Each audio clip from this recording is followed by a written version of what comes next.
Hello everyone, অনেক দিন বাদে একটা ব্লগ নিয়ে চলে এসেছি। বুঝতেই পারছিলাম না কি করে করব। অনেক দিন হয়ে গেছে আমরা একদম ব্লগ করি না, বাট আজকে মনে হলো না এবার একটু সবার সাথে ব্লগটা করি।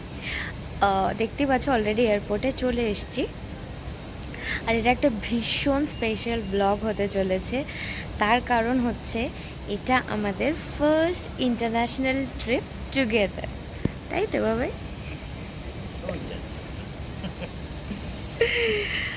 অভি আসছে ফ্রেমে একটু পরে, আগে আমি একটু গল্প করে নিই। সেটা হচ্ছে ক্যাপশন দেখে নিজে তোমরা বুঝতেই পেরে গেছো আমরা কোথায় যাচ্ছি, নতুন করে আর বলার কিছু নেই। বাট যেটা না বলে পারছি না সেটা হচ্ছে একটা প্রচণ্ড প্রচণ্ড এক্সাইটেড জোনে আছি। বাইরে দেখতে পাচ্ছ এখন অন্ধকার, যদিও আমাদের কিন্তু ফ্লাইটের টাইম সকাল 6:30, আর এখন জাস্ট 4:30 বাজে। আর আমাদের অলরেডি সব কিছু কমপ্লিট হয়ে গেছে। মানে এখানে বলে দিই একটা কথা, যেটা ইম্পর্টেন্ট কিছু শেয়ার করার নেই। ইন্টারন্যাশনাল ট্রাভেল এখন ভীষণ ভীষণ ইজি হয়ে গেছে। ইনফ্যাক্ট তোমরা এয়ারপোর্টে চলে আসলেও এটা ভীষণ ইজি। প্রথমে কাউন্টারে যাও, টিকিট দেখাও, লাগেজ ওখান থেকে লাগেজ দিয়ে দাও, অ্যান্ড এভরিথিং। এগুলো তো ভীষণই সোজা, যেগুলো তোমরা ডোমেস্টিক ফ্লাইটেও করো সেরকমই করতে হয়। অ্যান্ড আফটার দ্যাট চলে যেতে হয় ইমিগ্রেশনও এখন ভীষণই ইজি হয়ে গেছে। মানে আগে যেরকম একটা ভয়ের ব্যাপার ছিল, কি প্রশ্ন করবে কি না, অনেক সময় জিজ্ঞেস করতো পারপাস অফ ভিজিট কি, এখন ওরকম কিছু জিজ্ঞেস করে না জেনারেলি। দেখো সব কিছু অনলাইন হয়ে যাওয়ার পর মোস্টলি সব ইনফরমেশান থাকেই মোটামুটি। তারপরে অবভিয়াসলি ইমিগ্রেশনে আর সেরকম কিছু প্রশ্ন করার থাকে না। And after that body check in, সেখানে তো তোমরা সবাই রুলসটা জানো, যেরকম ডোমেস্টিকের রুলস সেরকম এখানেও রুলস। এখন আমরা চলে এসেছি একদম ভিতরে, আর এখন ওয়েট করছি আমাদের ফ্লাইটে।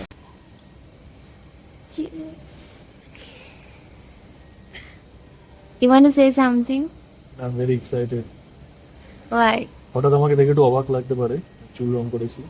এটা তো বলাই হয়নি, অভির নতুন লুকটা সবাই দেখো। সাদা হয়ে গেছে তাই বললাম পুরো চুলটা সাদাই করে। না না, পুরোটা সাদা ফালতু কথা। আর in fact this is not white, এটা একটা হালকা গ্রে মতন কালার। একটু নতুন ট্রাই করলাম কি আর কি। কেমন লাগছে সবাই কিন্তু কমেন্টে একটু জানিও যে নতুন লুকটা অভির কেমন লাগছে। না জানাও লাগে, ভালোই লাগছে।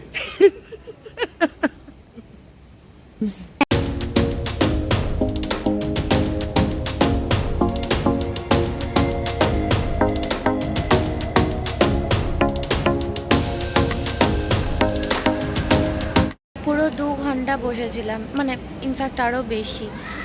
অনেকক্ষণ হয়ে গেছে, আমাদের সব কিছু হয়ে গেছে। এখন আফটার 2 ঘন্টা বসে থাকার পরে ফাইনালি অলমোস্ট আমরা ক্লোজ টু 5:30। 5:30 থেকে আমাদের বোর্ডিং শুরু হবে। তো এখন যাচ্ছি গেটের কাছে, আমাদের জাস্ট বোর্ডিংটা স্টার্ট হবে এখন। যেহেতু ফুকেট যাচ্ছি, একটা রুল তোমাদেরকে আগে থেকেই বলে দিই।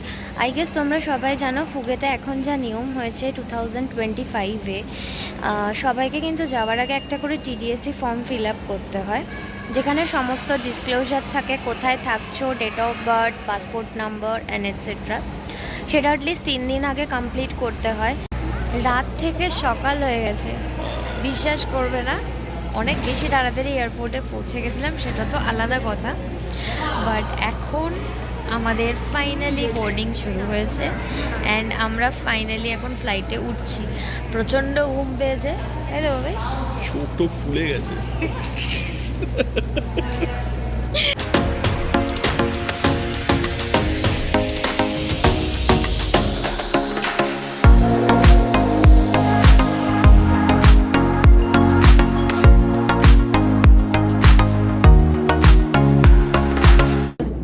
Till now, how is the journey? So far so good. এখন কি করছো, ঘুম থেকে উঠলে? Breakfast.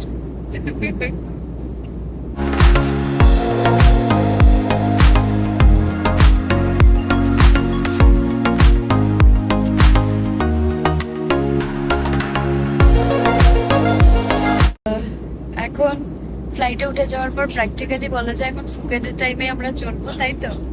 ফুকেট বেসিক্যালি কলকাতা না, মানে ইন্ডিয়া থেকে 1.5 ঘন্টা এগিয়ে। তো ওখানে এখন অলমোস্ট 8:30, আর আমরা এখন ব্রেকফাস্ট পেয়ে গেছি।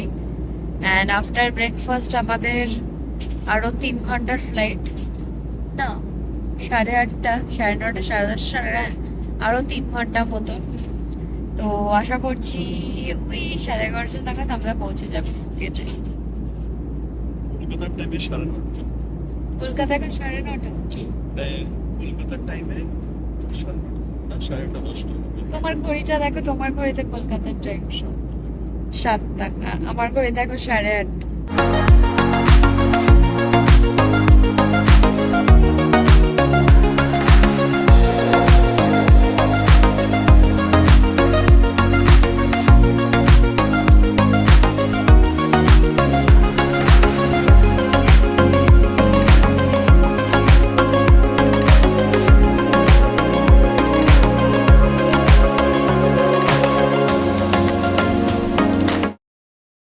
এখন আমরা চলে এসেছি আমাদের অ্যাপার্টমেন্টে। আর চলো তোমাদেরকে আগে আমাদের অ্যাপার্টমেন্টের একটা রুম ট্যুর দিয়ে দিই। এই দেখো, এইটা হলো আমাদের বাড়ি ফর নেক্সট 4 days। এখানে আমাকে দেখা যাচ্ছে। আর এটা হলো আমাদের ওয়াশরুম, ভীষণ পরিষ্কার আর ভীষণ সুন্দর। আর এদিকে হলো আমাদের বেডরুমটা, মানে বেডরুমটা থেকেও ওয়াশরুম অ্যাক্সেস করা যায়, আর লিভিং রুমটা থেকেও। একটা দুর্ধর্ষ ভিউ আছে পুলের, জাস্ট ফাটাফাটি ভিউটা এখান থেকে।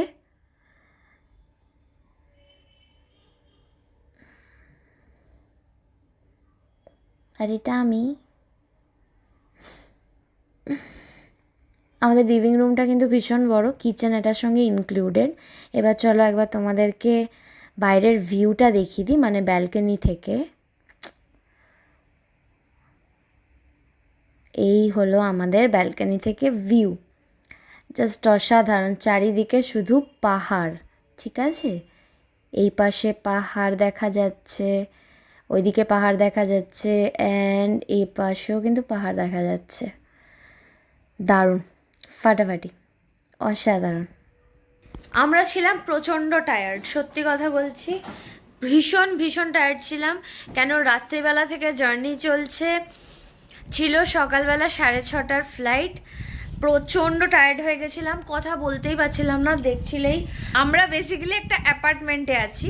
তো আমার ইচ্ছে ছিল প্রথম থেকে একটা অ্যাপার্টমেন্ট মতন কিছুতে থাকবো, অ্যান্ড টিপিক্যাল হোটেলে থাকবো না, বিকজ অনেক হোটেলের অনেক রেস্ট্রিকশনস আছে, বাইরের খাবার অ্যালাউড থাকে না এটসেট্রা। অ্যান্ড যেহেতু আমরা ফুডিজ অ্যান্ড থাইল্যান্ডে এসেছি, তো এখানের লোকাল খাবার ডেফিনেটলি মানে টেস্ট করতে হবে। ইনফ্যাক্ট অনেক ক্ষেত্রে মানে এখানে বেসিক্যালি অ্যাপার্টমেন্ট, তো কিচেন আছে, তো এখানে নিজেও বানিয়ে খেয়ে নিতে পারবো। তো এটা আমাদের একটা বেসিক প্রাইমারি প্ল্যানিং ছিলই। তো যেটা হলো ব্যাপার, তো তারপরে আমরা এখানে নিয়ারেস্ট একটা 7-Eleven-এ চলে গেছিলাম।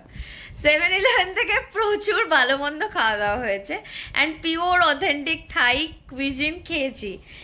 খেয়ে আমরা এত জোরে ঘুমিয়ে পড়েছিলাম, মানে এমন ঘুমালাম যে এখন দেখো বাইরে সন্ধ্যা হয়ে গেছে, আর এখন আমরা রেডি হয়ে গেছি। কোথায় যাচ্ছি বাবাই? Walking Bangla road. অ্যাকচুয়ালি এটা ওয়াকিং স্ট্রিটই, পাটাটা ওয়াকিং স্ট্রিট, এটাও ওয়াকিং স্ট্রিট, বাট এটা বাংলা রোড। ইয়েস, তো আমরা এখন যাচ্ছি বাংলা রোড। তো তার জন্য আমরা পুরো একদম রেডি হয়ে গেছি, যদি আমাকে পুরোপুরি দেখা যাচ্ছে না, শুধু ওইকেই দেখা যাচ্ছে। তো বেসিক্যালি একটা কথা বলে দিই, আমাদের এখানে হচ্ছে টোটাল 4 nights 5 days-এর প্ল্যান। অলরেডি একদিনের আমরা রাতের বেলা পৌঁছেই গেছি, মানে 1 night অলমোস্ট শেষ। বাট আজকে আমাদের অবভিয়াসলি প্রথম দিনেই বেশি টাইম ওয়েস্ট না করে আমাদের যেটা plan, that is Bangla road. আমরা আজকে বাংলা রোডে যাচ্ছি, অ্যান্ড এখনও কিছুই জানি না অ্যাজ সাচ কী প্ল্যানিং হবে বা কী করব, কিছুই সেরকম জানি না। আমাদের এই অ্যাপার্টমেন্টটার রুল হচ্ছে রাত্রি 11টার মধ্যে এখানে ফিরে আসতে হবে। তো বেশি বেলা করতেও পারবো না, তো ঝট করে যাচ্ছি অ্যান্ড ঝট করে ফিরে আসবো। টেকনিক্যালি ফুকেটে এরকমই, লাইক সেইভাবে অ্যাজ সাচ রাত্রি 11টার পরে কিছু করার থাকে না, সবই বন্ধ হয়ে যায় এখানে। হ্যাঁ, মোস্টলি সব কিছু 10টা 11টা অবধিই খোলা থাকে। তো বাট তাই বলে এরকম না যে নাইট লাইফ নেই, না, মানে exactly. অবভিয়াসলি নাইট লাইফও আছে। কিছু পার্টিকুলার প্লেসেসে আছে হ্যাঁ, obviously. কিছু কিছু কিছু জিনিস ডেফিনেটলি, যেমন নাইট মার্কেটস হয়, কিছু বার্স, বিচ বার্স খোলা থাকে, অনেক স্পা খোলা থাকে, অনেক জায়গায় খোলা থাকে, বাংলা রোডে তো স্পেশালি খোলাই থাকে। বাট যাই হোক, আমাদের অ্যাপার্টমেন্টে যেহেতু 11টার মধ্যে ফিরতে হবে, তো তার জন্য আমরা তাড়াহুড়ো করে এখন রেডি হয়ে বেরোচ্ছি। সকালে চললাম হচ্ছে এমজি, এখন চলছি Fortuner. Best to best cars they are providing, best to best cars. This is the best part of traveling to abroad.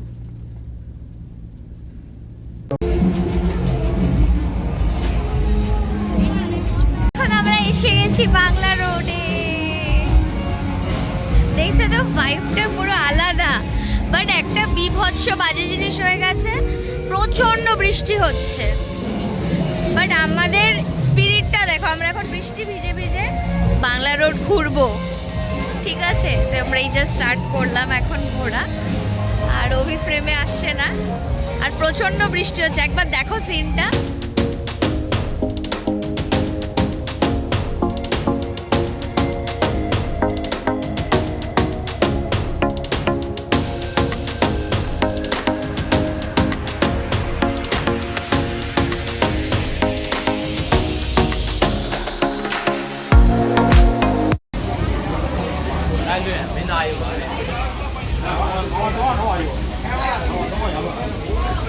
কত দূরে?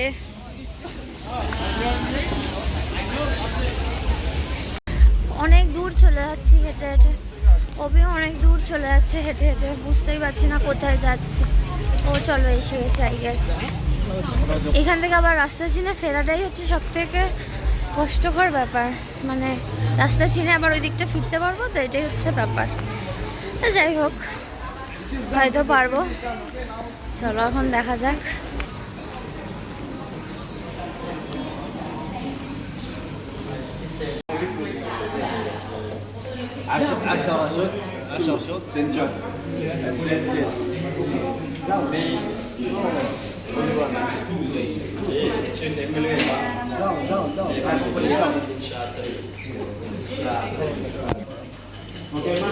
বলবে হ্যাঁ একবার, 0.2 mm, বলাই বলে দিলে। 0.2 mm, এটা হচ্ছে শেল, এটা হচ্ছে উপরে অ্যামোটা।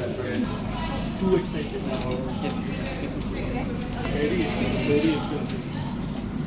Very excited. কেমন জায়গাটা? Wow, nice. এটা তোমার তো? ওইদিকে হ্যাঁ, ওই কাউন্টারটা চলে যাও। ছবি নেবো কিন্তু। লোড হচ্ছে ম্যাক্সিমাম।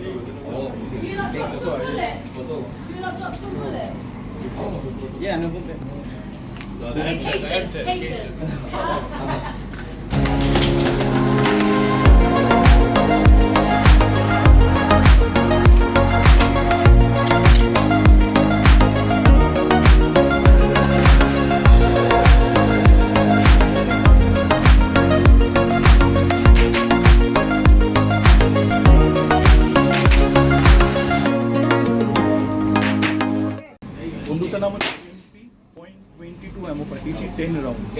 ওইটা দেখো একবার কোথায় কোথায় লেগেছে। আচ্ছা, এটা কিন্তু হেভি, ভীষণ হেভি। এটা হচ্ছে আমার ইয়েটা, সব দূরে লেগেছে। শর্ট মিস হয়নি, একটা ওইখানে লাগে। যাই হোক, ফাইনালি ইয়েস, প্রচুর এক্সাইটমেন্ট হলো। আর অনেক দিনের প্ল্যানিং, অ্যাকচুয়ালি অনেক দিনের প্ল্যানিং। একটা সেমি অটোমেটিক রাইফেল চালানো, অদ্ভুত ব্যাপার হচ্ছে ম্যাসিভ রিকয়েল হয়, ম্যাসিভ কাঁধটা দিয়ে ধরতে হয় আর চিবুকটা দিয়ে সাপোর্ট করতে হয় বেসিক্যালি। এটাটা আমি অনেক শিখে এসেছি ব্যাপারটা, তাই ব্যাপারটা দেখতে খুব ইজি লাগছে। জিনিসটা একদমই দেখতে ইজি না, কিন্তু it's a life time experience. না, তোমার ফিলিংটা কি? তোমার ফিলিংটা একটু শেয়ার করো। Oh, it's too nice, too nice. I'm very excited and I really felt it. Feeling as in like I really felt it. Exactly, মানে তুমি একটা রিয়েল গান চালালে exactly how does it feel, right? And it feels right. It feels very sexy. So it's nice. Yeah, I enjoyed it. তো অভির enjoy হলো। এবার আমরা finally যাচ্ছি বাংলা রোডে।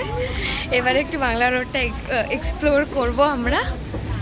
কোন দিকে আমরা একটা হেঁটে চলে যাচ্ছি, আমি চিনতে পারছি না কোথা দিয়ে এলাম। যাই হোক, সত্যি ব্যাপারটা দেখতেও খুব এনজয় করলাম। মানে হ্যাঁ শুধু হলিউড মুভিজে বড় বড় অ্যাক্টার্সদেরকে না, আমার বরকেও বন্দুকটা ধরে ভালোই লাগছিল।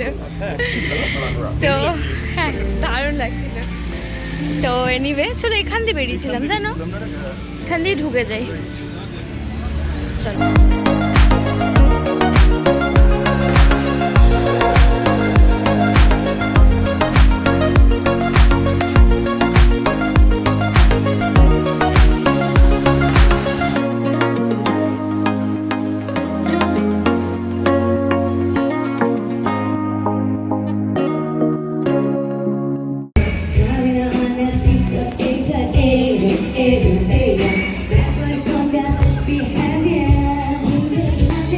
এই জিনিসটা চিনতে পারছো? এটা আমাদের মেলায়ও পাওয়া যায়। আই ক্যান্ট বিলিভ এটা থাইল্যান্ডে বিক্রি হচ্ছে। ড্যাম,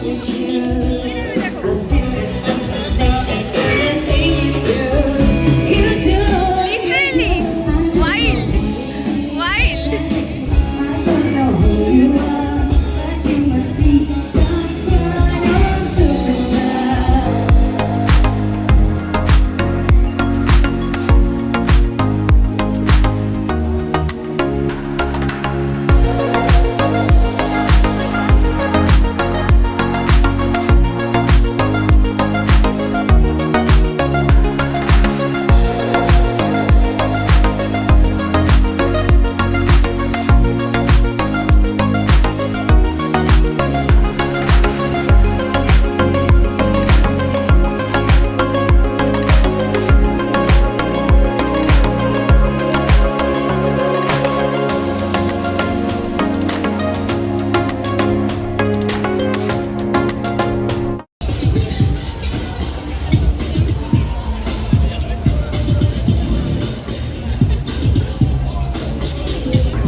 আমরা এখন স্যাটারে খেতে এসেছি।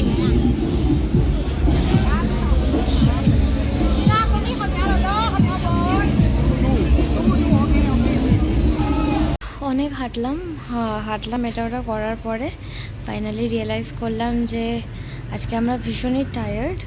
তো তার জন্যে একদম একটা অসাধারণ ফুট মাসাজ নিতে চলে এসেছি।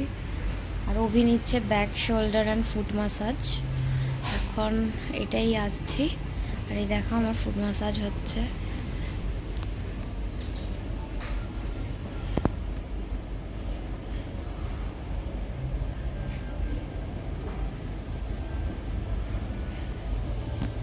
অসাধারণ শুরু হয়েছে, একদম একটা মানে কি বলবো, গরম একটা তোয়ালে দিয়ে এরকম পাটা মুছিয়ে দিচ্ছে, মানে বহুত বহুত আরাম।